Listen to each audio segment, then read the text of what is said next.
All right, guys, welcome to the Digital Barbell Podcast. Thanks as always for being here. If you're joining us on YouTube today, you'll notice we've got a guest in the house. Everybody say hi to Alex Maclin. What's up, Alex? What's up, man? That was real smooth and polished. I love Yeah, that. we're on episode like 316, so Yeah. been down this road a few times. If you guys have been around the podcast more than once, you'll probably recognize Alex. We've been internet friends for, man, I don't know, 5, 6, 7 years, something like that. And then Yeah. when Blakely and I moved back to Texas in 2021, we moved outside of Austin where Alex was living, and we got to meet up in real life and record several episodes I and hang know. out and And work even out and even together. go to ACL together. ACL, Yeah. yeah. It's always good to meet up with like-minded people. And unfortunately, Alex packed up and moved away to California. What month was that in? It was It was like in right after October. ACL, yeah. It was October. October. It was Okay. literally, I went to ACL with y'all, and then that week I Yeah. packed It's up like and the two next days day, later. you're like out. Yeah. Yeah. So how's it going out there, man? Like, It's good. you like it so far? Yeah, man. It's so I live in the North County, San Diego area, Carlsbad area. And the location I'm at is really dope. One, it's in the Carlsbad Village, so it's this, really cool. I wouldn't call it like bohemian, but it's like more like there's a lot of shops and a lot of cool restaurants and stuff Hmm. like that. But I'm 10-minute walk to the beach, so if I want to Yeah. go to the beach, Nice. I just walk out. I go down the street, get some steps, and I'm looking at the ocean and hopping in the ocean, Man. which is awesome. Been recently trying to get into the cold plunges, and that water is cold too. Yeah, that water is like 60 degrees right now, so Wow. it's pretty cold. And then across the street, so I do a lot of Brazilian jiu-jitsu. Hmm. Across the street from my place, I train at Alliance Carlsbad. So whenever I have a free break during the day, man, and they have a ton of classes, jiu-jitsu, kickboxing, boxing. So I'll just go over there, get some training in, and then come back over. So yeah. That's awesome. And yeah, and it's a chill place. I can walk most places. That's cool. So like that whole, California, the gas prices in here is Uh-huh. like Uh-huh. they are high, but I don't really drive too much. Yeah. So it's nice. And my regular gym, I go to a gym called Boxing Gym, Hmm. BXNG. They do a lot of stuff. They do boxing, they do Muay Thai, they do kickboxing, fitness kickboxing, they do jujitsu, all sorts of stuff. And then they also have like a full gym. So Mhm. I'll train there, and that's in Solana Beach, and that's another really nice place because you drive there through Encinitas. You just got the ocean on your side there, and then you're driving out there, and it's sunset. It's beautiful. So Man, it Man. sounds like you're really yeah. struggling out there. I know. Feel super sorry for you so far. I mean, I'm saying, hey, living in Texas for 4 years, man, that heat just got to me, man. I had to bounce, man. Dude, I mean, shortly after you left, we had a pretty wicked cold spell, got down into single digits here Oh, over I at our know. house. And So, it It has was y'all were getting that ice storm, and I yeah. was sitting over here in at the 75-degree beach. weather, I Yeah. know. at the beach just doing like boogie boarding and stuff. Yeah. Man. Yeah, rough life, Nice. man. Well, I guess I I should know. I should have said at the beginning, like, Alex is also in the health and fitness field. Obviously, he's a nutrition Mhm. coach, has his own nutrition coaching business for a long time now. Do you remember when you started full-time nutrition Yeah, coaching? I mean, full time. It's like 6 years. Wow. So it's hard to imagine it's been that long. Yeah. Yeah, I mean, because I started. I mean, I was working, for Barbell Shrug, doing coaching for them Hmm. for a while, and then started my own thing in 2018 after I left in 2017, Barbell Shrug. So yeah, That's cool. That's actually when we started Digital Yeah. Barbell, was in 2018 yeah, at the I same remember. time. Yeah, yeah. Didn't go full time till 2019, but I mean, I think that's a testament just to doing a good job in the first place, because most small businesses go out of business way before 6 years, no matter Way what you're doing. before, So yeah, yeah, yeah. yeah, So yeah. No, all right. Well, I should have done this too at the beginning, but we do have a sponsor. Even when we have guests on the podcast this week, Alex, why don't you tell us who we're sponsored by? Because you actually brought them in house today. Uh, y'all are gonna think I'm just like, well, this guy's a nutritionist, but we're gonna sponsor this podcast by Uncrustables. He's even got one right there. I got one On the 'cause ready. I just trained. I'm ready, man. This is my like post workout, like quick carb loading, man. Like That's hilarious. Uncrustables. I love Uncrustables. So basically, man. it's like it's a It's peanut butter and jelly pre-made, sandwich, right? But it's It's all a sealed in. It's a peanut butter. It's a without the crust, obviously. Peanut butter and jelly sandwich. Yeah, no, man, I love them. I've It's seen a peanut somebody- butter and jelly I'm just pot cracking pie. up because it's like when you don't have time to make a PB&J. Yeah. Here it is. Oh yeah, and like who was it? The football team. I don't follow football too much, but I saw a meme. They were talking about this one team. It was the Chiefs. They ate like I don't know something like 5,000 Uncrustables. I don't know something ridiculous. Now they are amount of sponsored by Uncrustables. Yeah, They like should throughout be. the whole season. I gotta try one of these. I'm a The fan. comments were just like, man, those are rookie numbers. There's No, no man, way. Those wouldn't have flown to my house because my parents, they would not let me get away with cutting Oh, the crust. never. They told me that the crust, if you don't eat the crust, you'll never be able to whistle. It's the crust on the bread that actually makes you be able to 'Cause whistle. that's what you want to be able That's to do. funny. Yeah. No, I mean, I think people are like, they see something like that and they think, oh, this is a really bad food and stuff like that. But for me, and we probably talk about this on the podcast, but I eat flexibly, which means I'm gonna eat foods, all sorts of foods. I eat plenty of fruits and vegetables. I eat plenty of lean protein, quality food. But the amount of food that I have to eat to maintain performance is a lot, and it just helps to have something super easy, very palatable that I don't have to sit there and put a lot of effort into, and I can just slam it, with a protein shake after training, and it's a nice little post-workout, carbs and protein. So yeah. Are you saying you don't want to come home from training and slam packs of tuna and leafy greens right after training? I'm gonna make myself a bunch of tuna, and broccoli and plain, no seasoning, that kind of stuff. Yeah, but so yeah. All right. Well, thanks for sponsoring the episode podcast. I gotta look. I'm like, I'm trying to figure out where you find these. Are they like with the Costco. bread? Oh, Costco. I'm like Costco. You can buy them at any store. Now Costco, I think, only carries the peanut butter and grape. Great. But if you go to like HEB or any normal other stores, they got all sorts of flavors. I've heard strawberry is good. They've got like a chocolate one, or like a Nutella, like a hazelnut. Yeah, like I've seen this one dude on the internet. This guy named Jordan. You know that Jordan guy who makes those like really. He just takes selfie videos and he'll talk about something, but he did one on Uncrustables. I haven't sent it to you, but he talked about how he loves Uncrustables, and then he found out a way to make them that is just like amazing. He'll like take a little butter spread and then put them in the air fryer, and apparently that is the way. And I don't have an air fryer. 2024, I don't have an air fryer, but he said that was the way, and it looked good too. We gotta get you I might buy stepped an up air on fryer that. just for that. There you just go. for the Uncrustables, Man. Well, that's the end of the episode today, guys. We thank you guys for tuning in. What did you learn? Okay, well, man. we actually did put some thought into what we want to talk about today. Something that has been popping up a lot. I mean, even when we started Digital Barbell, this idea was already out there, but I feel like it's become more and more popular. They've given a name to it now, and we want to talk about it. We're talking about hybrid training. It's a fancy way of saying it's focusing on building strength, building muscle at the same time that you're building cardio capacity. Is that kind of your understanding of hybrid training also?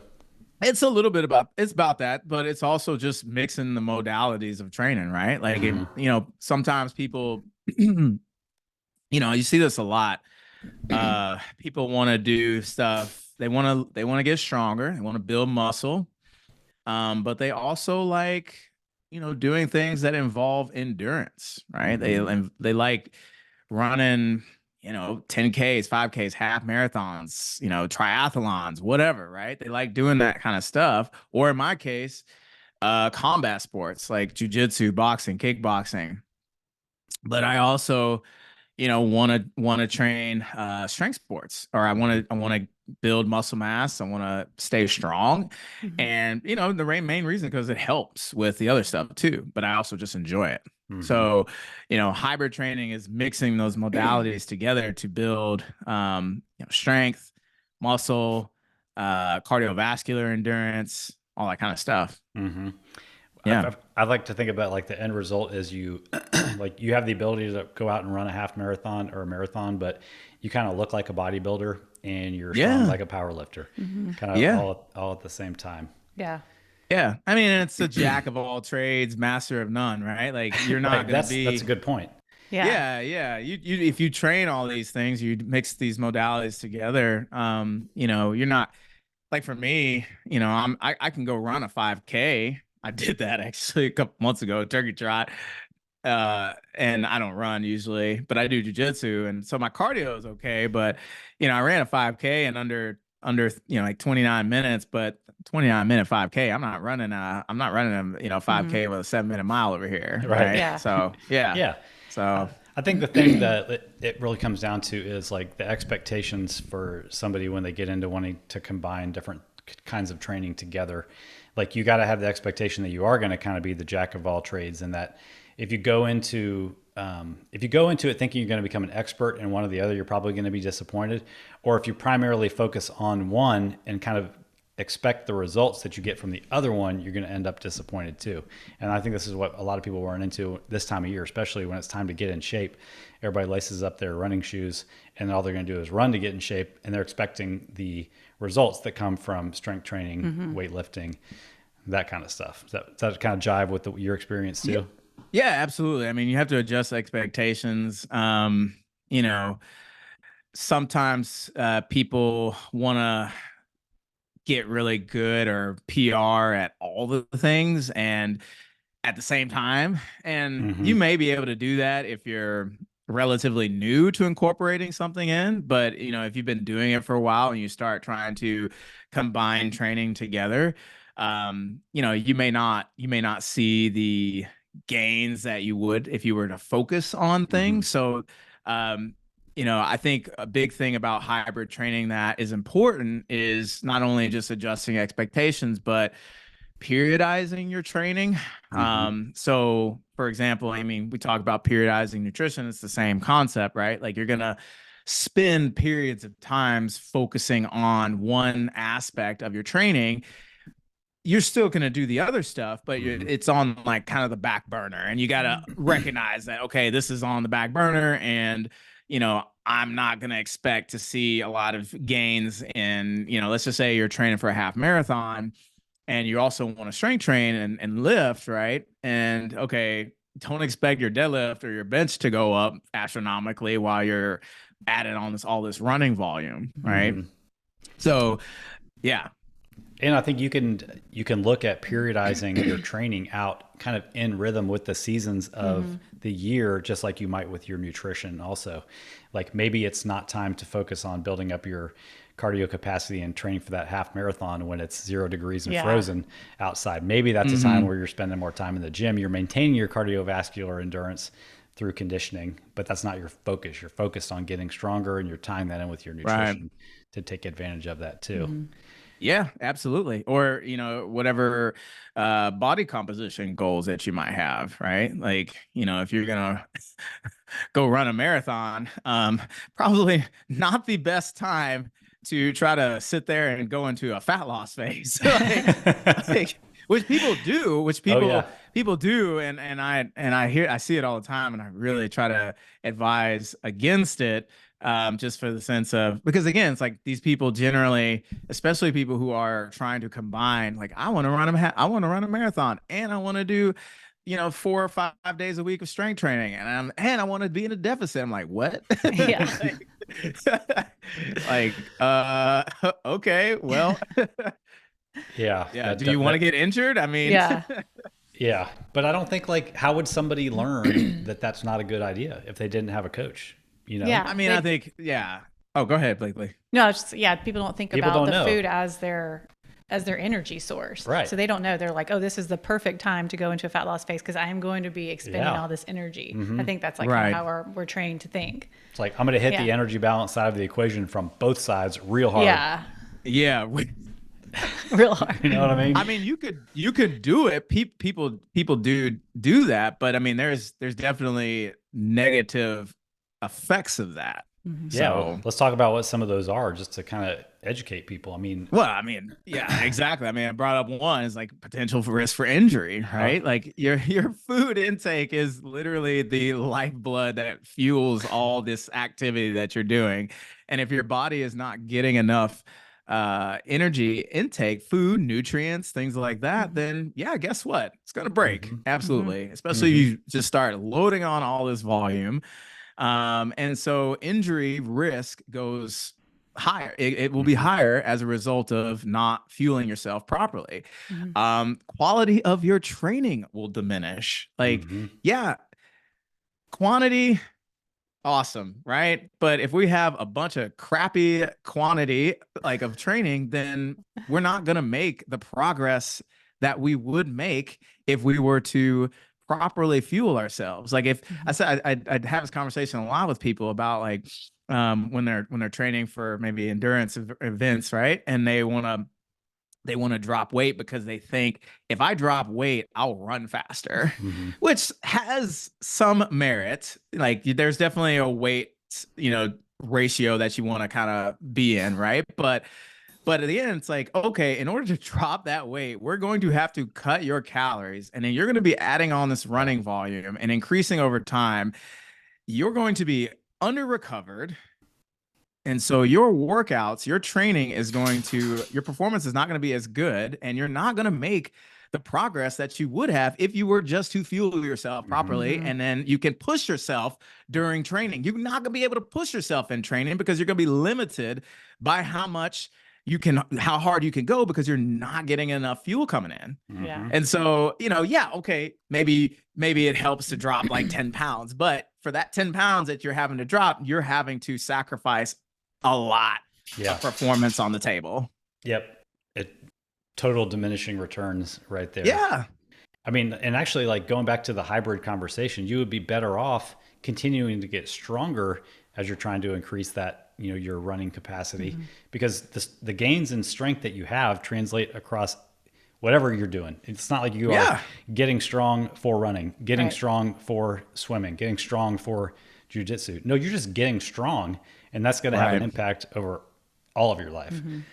Plus, like the person who just wants to continue to ramp up activity and pull calories down, I have a feeling not only does that person want to increase their performance, they have some aesthetic goals too. So number one, they're probably creating a really large calorie deficit, which is going to, run them increased risk of losing muscle as they lose weight.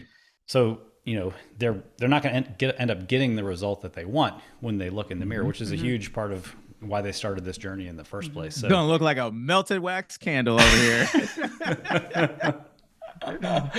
No, for real, you're absolutely correct. Like people, I don't know. Maybe the internet has changed their tune, but do you remember like back in the day, or just it's like if you do cardio, you're gonna lose all your muscle gains. That is false. If you do cardio, what's true is if you do cardio and you don't eat, then you will definitely start to lose those muscle gains because, exactly what you said.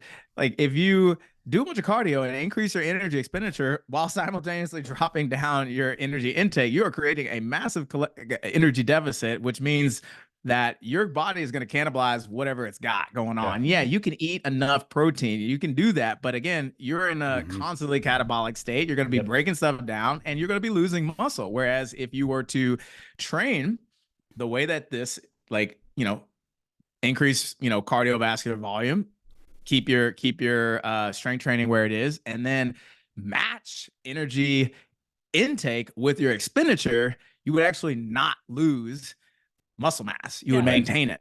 Yeah. I think proof of this is like tune into the CrossFit games. Yeah. And you can 100%. See people that are like doing extremely high intense cardio and look jacked. you know, people who are you know, athletes, like Olympic level athletes, like they, you know, like especially look at like track athletes and things like that, physiques, like sprinters and stuff like that, like or football players that are even great example. Like, I mean, high amounts of energy expenditure, but also high amounts of energy intake. That we were talking about the football team with the Uncrustables, man. Yeah. But I think there's also, like, you know, there's somebody who has doing tons of conditioning training, eating a ton of food, and then not doing the resistance training. That's the physique that you get with somebody like an ultra marathoner, which, you know, there's different things that you got. It goes back to expectations. What are you trying to achieve? Like, I feel like the hybrid approach is really the best recipe to get the results that most people, you know, want to see when they're walking around. Yeah, like we talked they want about to look before. like they train. Yeah, not realizing that you're not going to be the best at any of those three, but you know, and most of us don't want to be. Yeah. You know. Speak for yourself. I mean, what do you think about like influencers and people out there who they look great, they're shredded, they're jacked, and they are like team no cardio? They make it a point to tell you they don't do any conditioning. I mean, if it works for them, fair enough. I don't know, you know, man, social media. Yeah. But what does that mean that it works for them? Because we never know the truth, but behind what they say on social media. What are you trying to say, Alex? That what we see on the internet is not always true?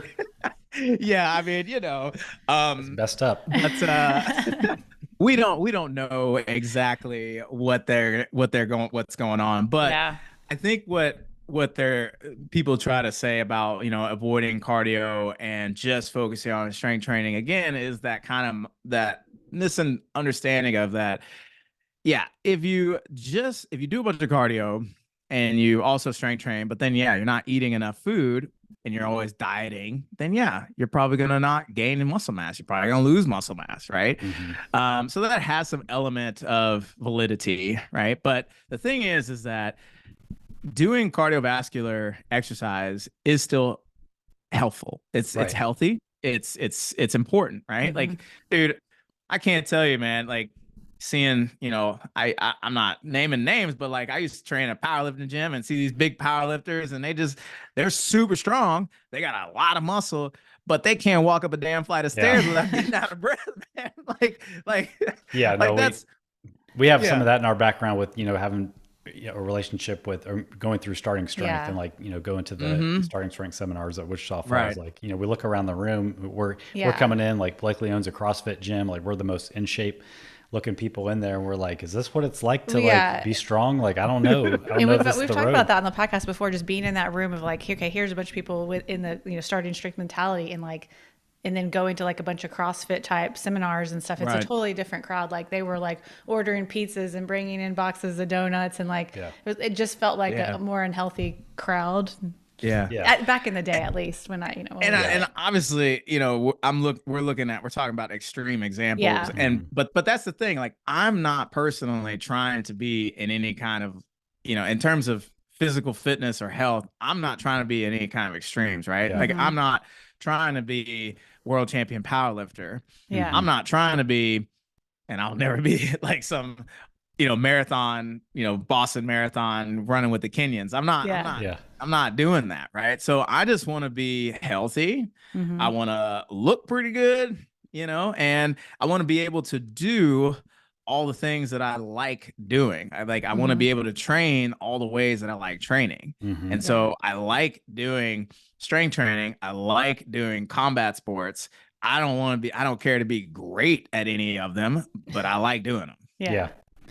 Well, we wanted to talk about something else too, it's related to everything that we've talked about so far, but kind of helping clients or anybody listening to this kind of shift their mindset out of that restrictive mindset and start thinking about their nutrition and their food from the perspective as fueling their performance to achieve the body composition and the physique and the health and the weight loss goals that they want, instead of just automatically going to, what do I need to cut out? What do I need to restrict? How hard can I make this for myself and punish myself to get what I want? You know what I mean? I know you've been having some of those conversations with people lately too. Yeah. I mean, so, I think there's different ways to achieve, it just depends on what your goals are, right? But I think most people want to have, a good looking physique, right?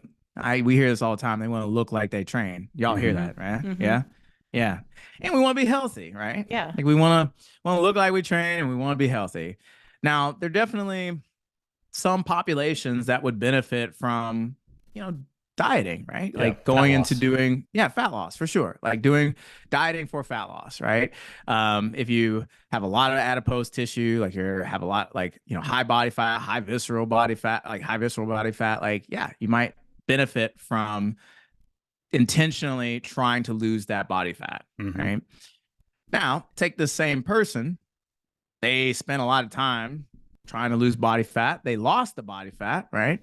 And they want to maintain that for the rest of their life, right? They don't want to gain it back. We see this often too, is the yo-yo dieting, right? Yep. But oftentimes what happens is that when people start dieting and focusing on fat loss, yeah, they get to this point where it's like, oh, I can't eat anything. I can't do anything. Like I have to restrict. Otherwise, I'm going to gain all this weight back, right? Yep. And we see that happen with people. Whereas, okay, the same person could get to this point, and rather than thinking, well, I got to keep dieting, they could say, well, what if and this is how this is what I try to teach people or show people that this is possible, is that you can achieve a good physique, maintain, a healthy physique, healthy body, strong body by focusing on increasing or just moving a lot more, and then fueling that performance, fueling that movement with good quality food, right? And of course, being flexible, right? But, making sure you're eating to match the demands of your energy expenditure. And, over time, what can happen is that over time that you continue to move, you continue to maybe even increase your movement, maybe because you find things that you enjoy doing, right? Yep. You continue to increase your energy intake with that. You essentially have a very healthy diet where you're getting lots of nutrients in, you're fueling your performance, you're building muscle, you're losing body fat, like over time, right? It's not a fast process like it would be where you would intentionally drop calories and stuff like that. But your body is not going to support a lot of body fat if you're constantly turning it over with energy output, right? Yep. So you're going to be more athletic, more capable, healthier, recover, stronger, all that stuff and then also maintain, your healthy size that you work to try to get to. Heck yeah. So yeah. And the thing is, it's like, once you start now, okay, your energy intake is a lot higher and it can be a lot higher. Well, now you definitely don't have to restrict. Like, dude, I maintain my maintenance. I'm 175 pounds ish. I'm 5'8", right? 38 years old, 38 years old. I can maintain my physique, my body weight off like 3,500 calories a day. Right? I train a lot for sure, but years ago, I would not be able to maintain off of that. Right. And I would be the same weight.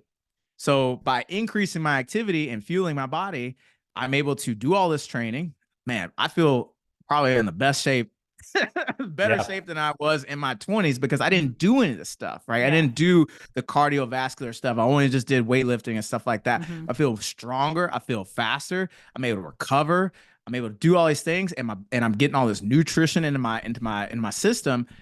And yeah, I'm still able to maintain my physique, and I look better than I did in my mid-20s. Yeah. That's awesome, man. Yeah, that is. Think about like the opposite of that. If you were, 185 pounds, but overweight, and you had, restricted really hard, huge calorie deficit, didn't put the emphasis on training and movement, and you dieted down really hard to, let's say, 165 pounds. You wouldn't like the physical results that you got. And now your maintenance calories would probably be closer to 1,800 calories super per low day. And you'd be, trying to survive so hungry on poverty calories. There wouldn't have been any protein along the way. So I love the fact that you focused on the addition side of it instead of, just thinking I'm not saying you ran through that scenario, but that scenario I just played out is what happens to most people if they're not working with a coach or don't know anything about training or fueling for performance.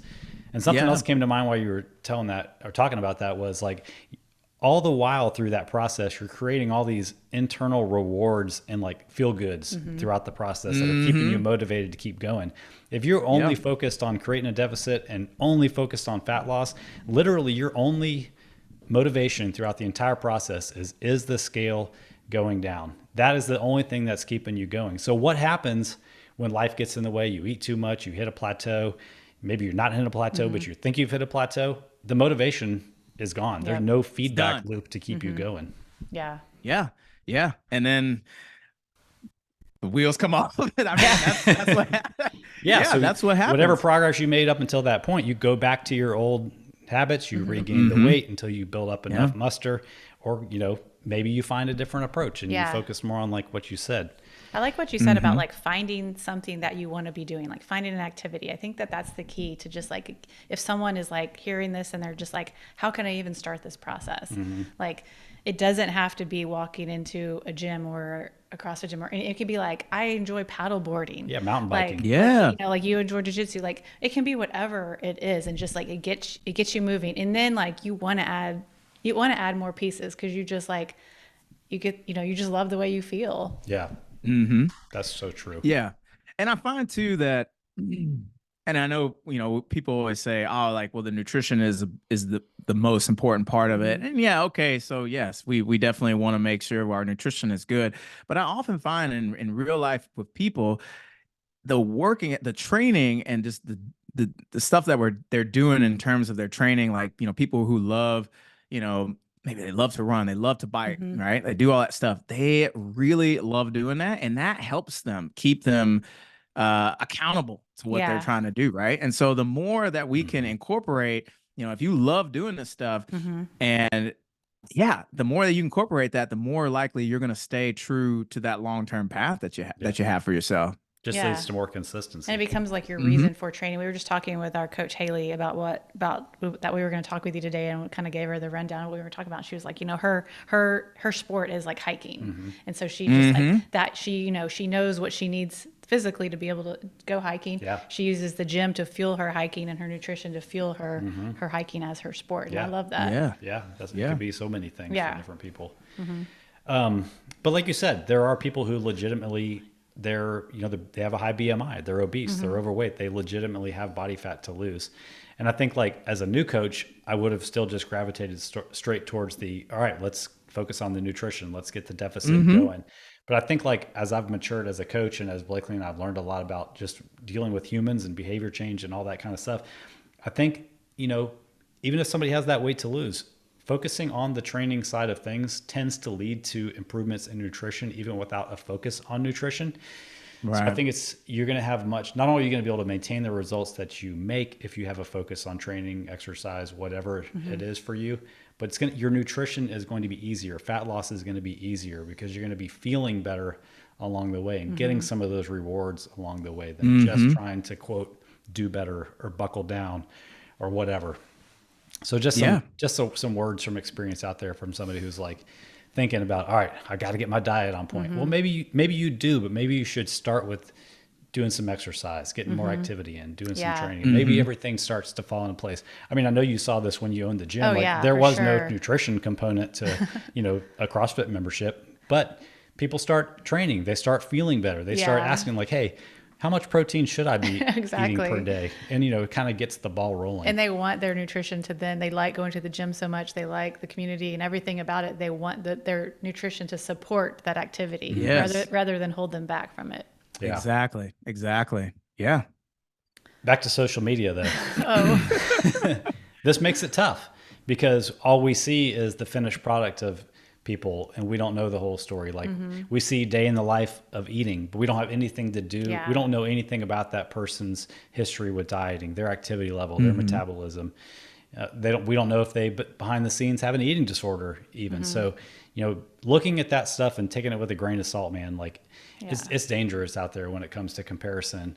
on social media. But we love those. Yeah. Like there's like a day in the life of Katra. I used to like a day in the life of Katra and David's daughter's eating. I'd be like all like into it, you know, like what is she doing every day to get like this, you know? Yeah. It's I'll not just carbon copy that, right? It's not. Yeah. I can't just be like, okay, tomorrow I'm doing that. Like, Yeah. you know, like you said. I don't know if we've ever done like a true like day in the life of eating, and I don't really have a desire to for that No. reason. You also Yeah. do one in the camper for the camp life, RV life, Very man. boring. We pretty repetitive, but I think you do too. I mean, you post quite a few of your meals in Instagram. Yeah. Let's not confuse people though when we're talking about this like eating for performance and fueling and stuff like that. You are not Matt Fraser. You are not Tia Claire. Like you don't need to be slamming Snicker bars to fuel your workouts. You know, Just Uncrustables. Yes, Uncrustables.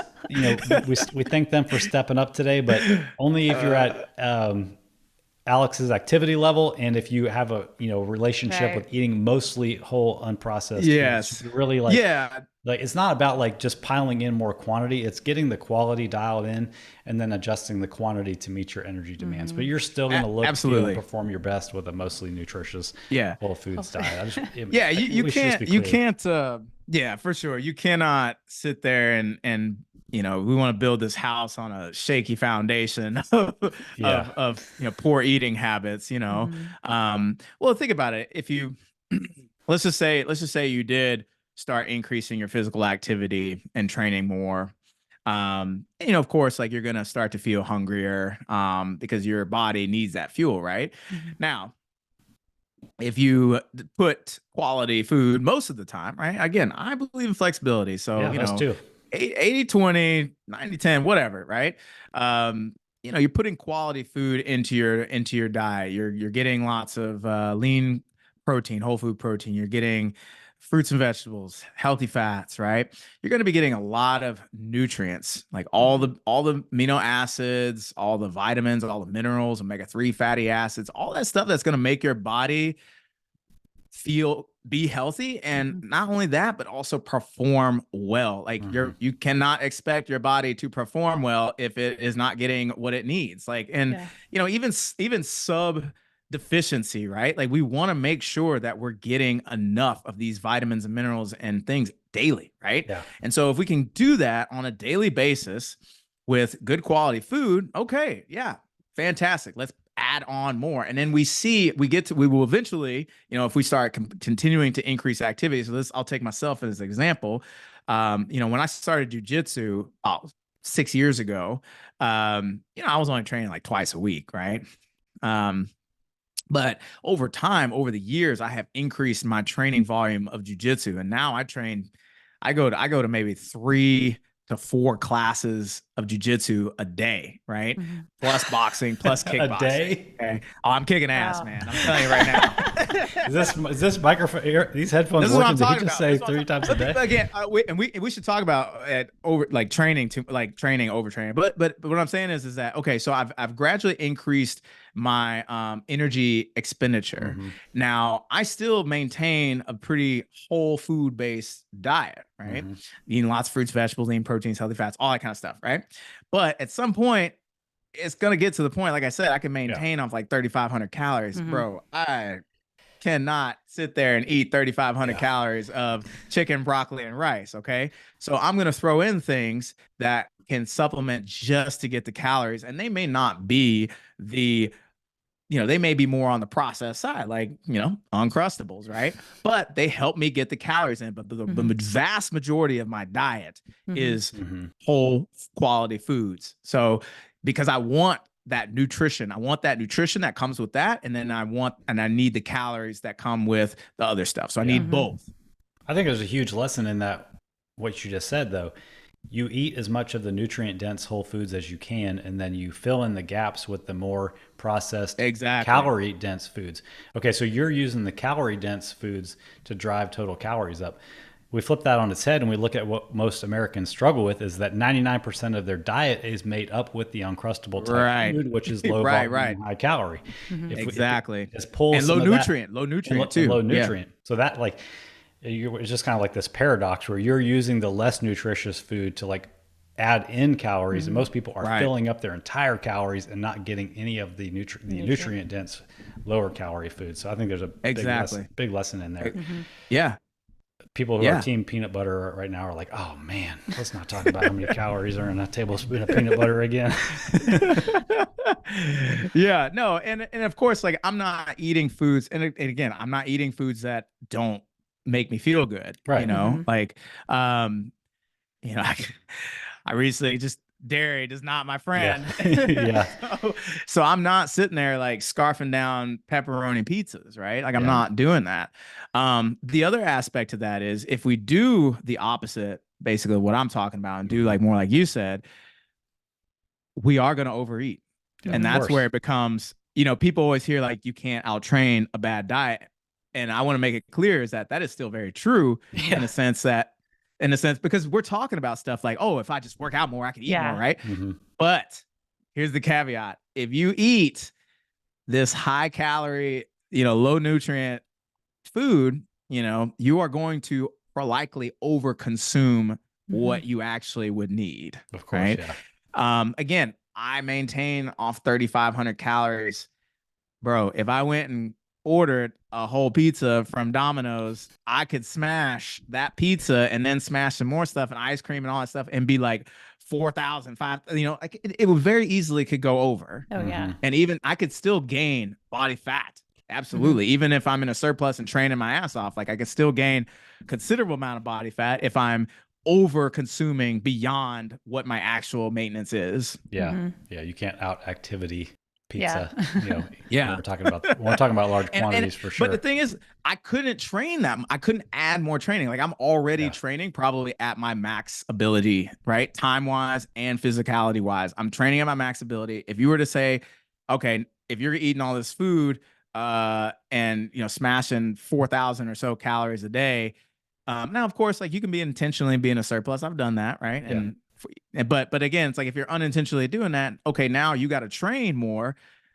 I'm gonna have to add several sessions of training, and I just can't do it. Most people can. And so, most people cannot.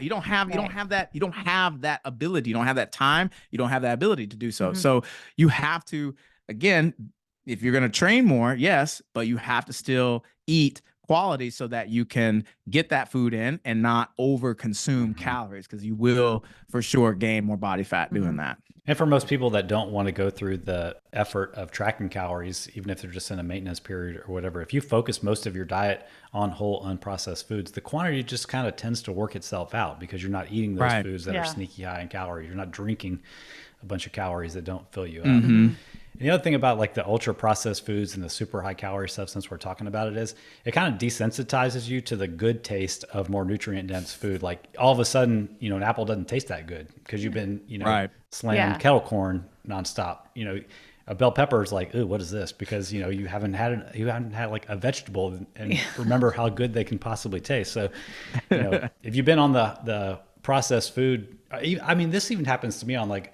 a trip or something where maybe I'll get into a bad habit of having like sweets, you know, pretty frequently. It's like, I forgot like how good like strawberries taste. You know? Or like eat bars constantly. And then you try to eat an apple and you're like, that bar was better. But then, you know, you get a little time between you and the bars and you're like, this apple is pretty good. Yeah. You can desensitize yourself back to like appreciating the taste and the flavor of the more whole foods too. For sure. Yeah. Yeah, and again, just like you said, like we got to build the good foundations first, right? Yes. We want to have a good, solid diet with quality food, and okay, maybe you don't have to track your food, but you know, paying attention to how much you're eating. It's at least by how you feel and things like that. Even from a performance standpoint, right? Like if you're training and you're just dragging ass in the gym and you're trying to increase your training volume or do more and you're suffering there, maybe you're not eating enough, right? Sometimes that takes some honesty from people to recognize, though. This goes for what you just said, and also for the getting injured too often thing. Like, if that starts to happen to somebody, they might immediately start thinking like, something's jacked up with my training program, or like maybe this just isn't the right thing. Maybe I need to switch over to something else. Well, are you really focusing on your recovery? Yeah. That's harder to focus on sometimes. Exactly. And it segue into that, like, cause like people will be like, oh, I think I'm overtraining. I'm like, yeah, overtraining is a thing, but most people I Yeah. don't think actually truly are overtraining. Yeah. They're just not taking care of the recovery side of things, Yeah. which includes eating enough food, right? Like that's, one of the main important things. Like if I were to, like right now, I'm actually on a cut. Mm-hmm. So I went into a surplus over the winter time. Got a little winter bowl going on, right? Your winter coat. And then, yes, Putting and on your I winter had to coat. eat like 4,000 calories a day, and that was Yeah. rough, Yeah, man. I'm sure. That was so I'm sure rough. the people around you weren't enjoying that either. Oh my God, bro. And so I decided to do a little cut a little bit. And yeah, I mean, I'm still eating about 3,000 calories on a cut. And still, eating high quality food. And so I'm cutting on as high as amount of calories I possibly can to maintain my recovery. So I'm still training hard. Yep. But the thing is like, again, if I start cutting more, my training performance is going to drop, and I might have to actually drop some training volume if I want to keep going. Yeah. And the thing is like I've been there where I've had to make that decision. And of course, if I start to notice that, then again, I just enjoy the training. I enjoy the performance aspect. And so I'm like, all right, I've cut as much as I can. I'm going to dial back up my food. And so I can continue to maintain this performance that I have. Yeah, that's great. I mean, you're thinking about that trade-off you would have to make to keep going, and you're deciding what's your priority. And I think some people forget about that. There's like, I must continue to lose. I must continue to lose. All right, well, at what it cost, Right. At what cost? Yeah. And again, it depends on what you want in terms of goals. Like, I'm in a cut to lose a little bit of extra body fat, but I'm not somewhere where I'm like, high levels of adipose tissue, right? Somebody who was in that particular situation, okay, maybe they do want to cut some more body fat and they drop that, but then, okay, we have to be honest with ourselves about, hey, am I going to be able to still train this way? Yeah. And still keep cutting calories? And again, when I'm in that situation, I'm faced with this situation, I'm thinking, okay, maybe I need to dial back my training a little bit, still be in a deficit, but I'm not training as frequently and as hard as I was because I don't want to be under recovered and risk injury. Yeah. It's all about pulling all these different levers, to get what you want, really. Right. Having the awareness of which lever is the one you're willing to pull. Yeah. Yeah. Man, and this was great. Most people don't have that, so that's why you got to get a coach, bro. Shameless plug. Yeah. This was great, man. I'm glad that we made time to do this. But yeah. Say what? I'm glad we made time to do this, man. It was good catching up. Yeah, with you. I think this great will be useful to a lot of people. Like, yeah. Wrap it up. Like, you truly can have you can have anything you want. You just might not be able to have everything you want to the right level, to the level that you want at the exact same time. But with a good plan, you can really make good compromises and make amazing progress in both strength and conditioning at the same time. For sure. Yes. By eating to perform and fuel yourself. Where can people find Alex Maclin on the interwebs? On Instagram at AlexQMaclin, and then my website, alexmaclin.com. So yeah, that's where y'all can find me. Awesome. Love it. I ain't on TikTok, so don't even try. Us neither. Us neither. We don't know what to do with that. No, I'm 38 years old almost, man. I don't know what they're doing. Steer clear, young man. Yeah. All right, Alex. Thanks again. Yeah. Thank you, guys. All right.